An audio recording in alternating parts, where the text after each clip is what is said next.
बिस्मिल्लाहिर्रहमानिर्रहीम का नाम है का नस्ताइन। आज मुगल का डे है और फैमिली की मुलाकात का दिन है खान साहब के साथ है, लेकिन वही फस्तियत, वही गुंडागर्दी, वही बदमाशी, वही चौपड़ राज के 3 महीने हैं और 3 महीनों के सामने एक रियासत खड़ी होगी यहाँ कि हमने मिलने नहीं देना है। तो मैं समझता हूँ कि ये सिर्फ पाकिस्तान के अंदर जगहसाई नहीं है, बल्कि पूरी दुनिया देख रही है कि पाकिस्तान की जो सुपर पावर है, सुपर पावर मुल्क है, रियासत है, और ये जो एस्टेब्लिशमेंट है इस वक्त वो 3 बहनों का मुकाबला कर रही है, औरतों का मुकाबला कर रही है। और ये टाइम है और इस वक्त इस सर्दी में ये लोग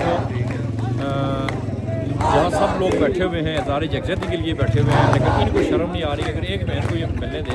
तो ये सारे लोग चले जाएँ, सब लोग अपने अपने घर को चले जाएँ, घर को चले जाएँ, कोई यहाँ लड़ना को मामला नहीं देता। लेकिन यहाँ बैठे हुए पिछले मंगल को, उससे पिछले मंगल के पिछले उन्होंने बॉर्डर कैनन का इस्तेमाल किया है, और आज फिर देखते हैं कि ये क्या करते हैं, क्योंकि ये किसी भी फसला ये जारियत से ये बात नहीं आने वाली। लेकिन इंशाअल्लाह जिस तरीके से अभी स्टील मूवमेंट साहब का हुक्म है शुरू हुई, लोगों के अंदर एक पैदा हुआ, पंजाब उठा इस वक्त सोहेल वहाँ पे उसी तरीके से पूरा मुल्क इस वक्त जाग उठा, और इंशाअल्लाह वो बहुत दूर नहीं है कि अभी जो फाइनल कॉल होनी है इंशाअल्लाह बहुत जल्द। और जो हमारा सोहेल अफरीदी है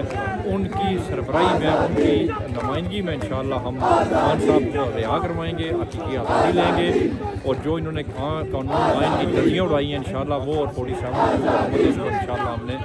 वापस अपने कानून अपनी जगह भी भेजना है, और जिन लोगों का जो काम है वो भी इंशाअल्लाह वो बहुत ज़्यादा अपनी जगह पे जाएंगे इंशाअल्लाह।